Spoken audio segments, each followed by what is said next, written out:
Assalamualaikum warahmatullahi wabarakatuh.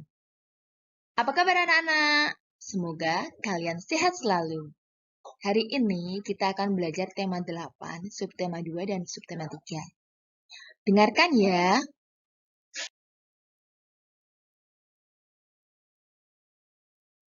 Gerakan bulan yang akan kita pelajari ada 3. Yang pertama, gerakan bulan berupa rotasi bulan. Bulan berputar pada porosnya atau berotasi. Waktu yang diperlukan bulan untuk melakukan 1 kali rotasi sama dengan waktu yang diperlukan bulan untuk berevolusi mengelilingi bumi. Dapat dikatakan bahwa periode rotasi bulan sama dengan periode revolusinya. Hal itu menyebabkan permukaan bulan yang menghadap bumi akan selalu terlihat sama. Gerakan yang kedua adalah revolusi bulan mengelilingi bumi. Bulan juga bergerak mengelilingi bumi yang disebut revolusi bulan. Akibatnya, bulan akan tampak berubah-ubah jika dilihat dari bumi. Perubahan ini disebut fase bulan. Fase bulan dipengaruhi oleh posisi bulan terhadap bumi dan matahari.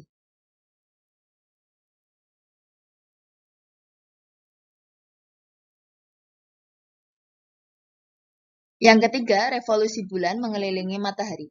Selain berputar pada porosnya dan bergerak mengelilingi bumi, bulan juga bergerak mengelilingi matahari karena bulan merupakan satelit alami bumi yang selalu bergerak mengiringi bumi. Ketika bumi bergerak mengelilingi matahari, bulan pun melakukan hal yang sama. Waktu yang diperlukan bulan mengelilingi matahari sama dengan waktu yang diperlukan bumi mengelilingi matahari.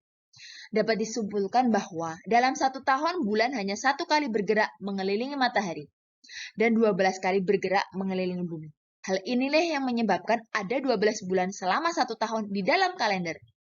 Manusia hanya dapat merasakan akibat yang ditimbulkan oleh gerakan bulan, baik gerak rotasi maupun gerak revolusi. Berikut ini akibat-akibat dari adanya gerakan bulan. Yang pertama adalah adanya fase bulan. Yang kedua terjadinya pasang surut air laut. Yang ketiga terjadinya gerhana. Yang keempat permukaan bulan yang terlihat dari bumi akan selalu sama. Fase bulan. Apa itu fase bulan? Yaitu bentuk bulan yang selalu berubah-ubah jika dilihat dari bumi. Fase bulan ini tergantung pada kedudukan bulan terhadap matahari jika dilihat dari bumi.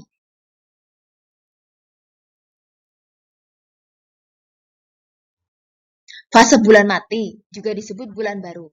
Pada fase ini permukaan bulan yang mendapat cahaya matahari membelakangi bumi sehingga bulan tidak terlihat dari bumi dengan mata telanjang, yaitu pada hari ke-1.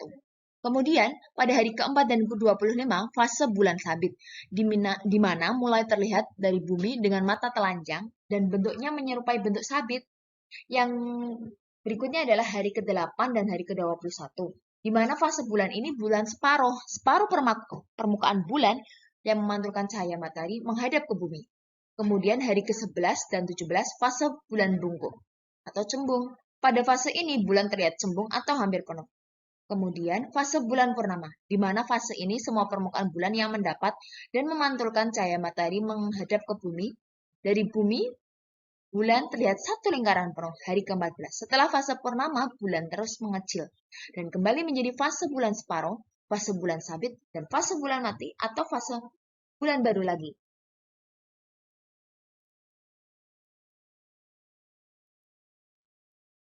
Ini adalah gambar fase bulan. Perhatikan ya.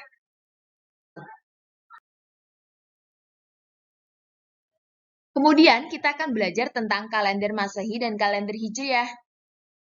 Perputaran bumi mengelilingi matahari atau revolusi bumi dan perputaran bulan mengelilingi bumi atau revolusi bulan digunakan untuk menentukan tahun Masehi dan tahun Hijriah. Sistem penanggalan Masehi ditentukan berdasarkan kala revolusi bumi. Sedangkan kala revolusi bulan digunakan untuk sistem penanggalan Hijriah.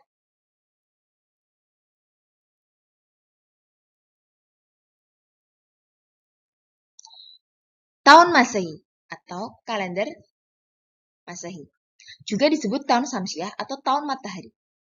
Tahun Masehi ditentukan berdasarkan kala revolusi bumi atau waktu yang diperlukan bumi untuk sekali mengelilingi matahari.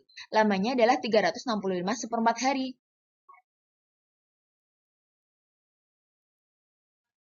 Tahun Hijriah disebut tahun Komariah atau tahun bulan, di mana ditentukan oleh kala revolusi bulan. Lamanya adalah 29,5 hari, sehingga jumlah hari dalam 1 tahun adalah 29,5 hari dikali 12, sama dengan 354 hari. 1 tahun Hijriah dibagi 12 bulan. Kalender Hijriah juga mengenal tahun kabisat. Jumlah hari dalam tahun kabisat Hijriah 1 hari lebih lama dibandingkan tahun Hijriah biasa, yaitu 355 hari. Pada tahun kabisat Hijriah, jumlah hari dalam bulan Dzulhijjah adalah 30 hari. Berdasarkan hal tersebut, hari-hari besar Islam setiap tahun bergeser lebih awal 11 hari pada tahun Hijriah biasa dan bergeser 12 hari pada tahun kabisat.